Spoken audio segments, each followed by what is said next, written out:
inside the most violent prison in America, surviving 24 hours was a mistake. If you think you've seen violence before, you haven't seen anything like this, subscribe, because what happened inside this prison was never supposed to get out. The riot started before sunrise.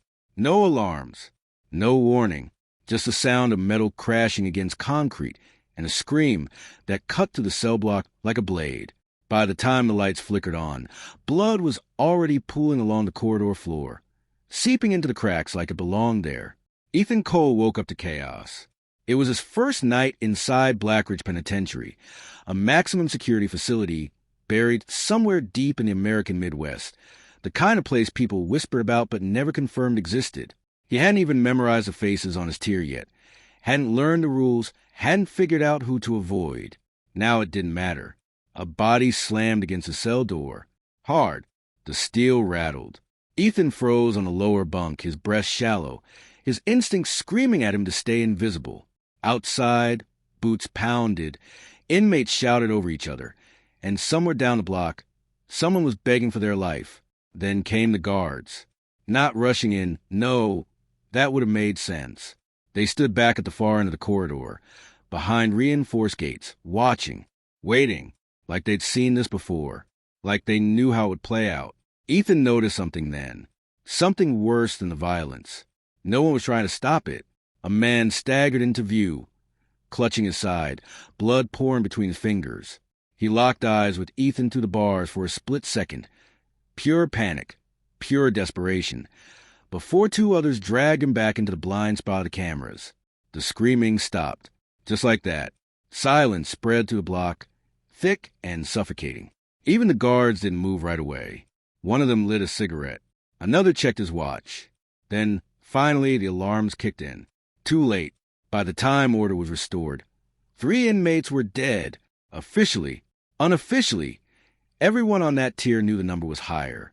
Ethan stayed quiet through count, through breakfast, through the first round of inspections. He kept his head down, eyes forward, just like the intake officer had told him. Rule 1 in Blackridge. The officer had said, you see something you didn't. But Blackridge had more than one rule. By midday, Ethan started to understand the hierarchy, who controlled the phones, who controlled the food, who controlled the guards. It wasn't the administration. It was the inmates. Gangs divided the prison like territories on a map. Each corner of the yard, each shower block, each row of cells owned by someone. And at the top of it all was a name that kept coming up in whispers. Warden didn't run Blackridge. Marcus Kane did. No one said his name loudly. No one said it twice. But Ethan heard enough to piece together the basics. Kane had been inside for over a decade. Lifelong sentence. No parole. Yet somehow everything moved through him. Contraband, protection, even discipline. Especially discipline. By evening, Ethan got his first direct warning. A man slid onto the bench across from him in the mess hall. Older. Calm. The kind of calm that felt dangerous. You're new, the man said, not asking. Ethan nodded once, then listened carefully. Yesterday doesn't matter anymore. You made it through the night. That's luck. The next 24 hours. He leaned in slightly. That's survival. Ethan swallowed. What happens in 24 hours? The man held his gaze, unblinking. That's when Kane decides if you belong or if you disappear. The room felt colder. Somewhere across the hall, a guard laughed. Too relaxed, too comfortable, like he already knew what was coming. That night, back in his cell, Ethan finally noticed something he'd missed before. Scratched into the metal frame of his bunk, barely visible under the dim light, were 3 words. Don't trust them. Not the inmates. Not the guards. Them. And just beneath it, almost carved in desperation, was a name. The same name whispered all day, Marcus Kane.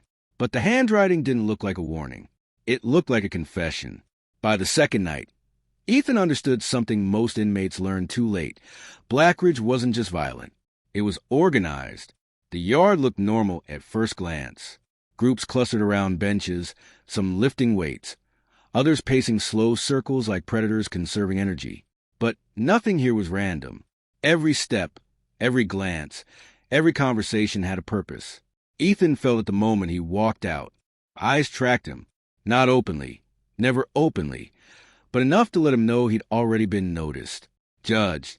Placed somewhere on a scale he didn't understand yet. A whistle blew. Not from a guard. From the far side of the yard, near the chain-link fence topped with rusted razor wire. Heads turned subtly. Conversation stopped mid-sentence. Even the guards on the perimeter towers didn't react. That's when Ethan saw him. Marcus Kane didn't look like what Ethan expected. No exaggerated swagger. No shouting. No need to prove anything. He stood still while everything else moved around him. Mid-40s, lean, composed. Eyes sharp enough to dissect a man without saying a word. Power didn't follow him. It waited for him. 2 inmates approached Kane, speaking low. One of them was shaking. The other kept glancing over his shoulder. Kane listened, expression unreadable, then gave a small nod. That was all. No shouting. No threats. But 10 minutes later, the shaking inmate was dragged off the yard. No one intervened. Ethan forced himself to look away, but the message was already clear. Decisions here didn't need witnesses. Just results. You're staring. The voice came from beside him. Ethan turned. It was the same man from the mess hall. Same calm. Same dangerous stillness. You keep doing that, the man continued. You're going to get noticed for the wrong reasons. I thought I already was, Ethan muttered. A faint smirk. You are. That's the problem. Ethan hesitated, then asked the question that had been building since morning. Why didn't the guard stop the riot? The man let out a quiet breath, like he'd heard it 100 times. Because they weren't supposed to. Ethan frowned. What does that mean? It means, the man said, lowering his voice, Blackridge runs on balance. Guards keep the paperwork clean. Kane keeps the inmates in line. When something needs to happen, they let it happen. Ethan's stomach tightened. You're saying they work together? I'm saying, the man replied, nothing here happens without permission. The yard suddenly felt smaller, controlled, like every inch of it was part of a system Ethan had just stepped into and didn't understand. That night, the tension shifted. Cells slammed shut earlier than usual. Guards moved quicker through the corridors, but their eyes avoided the inmates, like they were checking boxes, not enforcing order. Ethan sat on his bunk, staring at the carved message again. Don't trust them. Now it made sense. Footsteps echoed outside his cell. Not the usual patrol rhythm. Slower. Deliberate. They stopped at his door. Keys jingled. Ethan's pulse spiked. This wasn't scheduled. This wasn't normal. The door creaked open just enough for a shadow to slip inside. Not a guard. An inmate. The same one who had been shaking in the yard earlier. Only now he looked worse. Face pale, lips split, eyes darting like he expected to be watched even here. You don't have time, the man whispered urgently. Listen to me. Ethan stayed still. What is this? The man grabbed his arm, tighter than necessary. They're testing you. First 24 hours. They watch. Next 24, his voice cracked. They decide what to do with you. I know, Ethan said. Kane. It's not just Kane, the man snapped, then immediately lowered his voice. You don't get it. Kane is in the top. Ethan blinked. What are you talking about? The man leaned closer, breath shaking. There's a list. Names. Transfers that never happened. Deaths that were never reported. Your name's on it. Ethan felt the air leave his lungs. That's not possible. I just got here. Exactly, the man said. That's how it works. Footsteps approached again, faster this time. The man's grip tightened once more before he let go. If they come for you tonight, he whispered, backing toward the door, don't go with the guards. The cell door slid shut just as the corridor lights flickered. Heavy boots echoed outside. Multiple guards this time. Ethan stood frozen as the lock turned again, but this time it wasn't cautious. It was forceful, final. The door swung open wide. 3 guards stood there, faces blank, hands resting too comfortably on their batons. One of them spoke. Cole, you're being moved. Ethan didn't move. Where? He asked. The guard's expression didn't change. somewhere you weren't supposed to survive long enough to see. And that's when Ethan noticed something that made his blood run cold. None of them were carrying transfer paperwork, and none of them were wearing body cams. They didn't cuff him. That was the first thing Ethan noticed. In Blackridge, everything had a procedure: restraints, escorts, documentation. Control was the illusion that kept everything from collapsing. But this felt different. Loose, unofficial, dangerous. Move, one of the guards said, gripping Ethan's shoulder just hard enough to steer him forward. The corridor outside was quieter than it had any right to be. No shouting, no distant clanging, just a low hum of failing fluorescent lights and a hollow echo of their footsteps. Ethan counted turns. Left, right, down a stairwell he hadn't seen before, past a lock gate that opened without a word. No logbook, no radio call, nothing. This wasn't a transfer. This was a disappearance. Where are you taking me? Ethan asked again, sharper this time. No answer, but one of the guards smirked. That told him everything. They stopped in front of the steel door at the end of a narrow hallway. No markings, no camera above it, just a faded number scratched into the surface like it had been added later. B-17.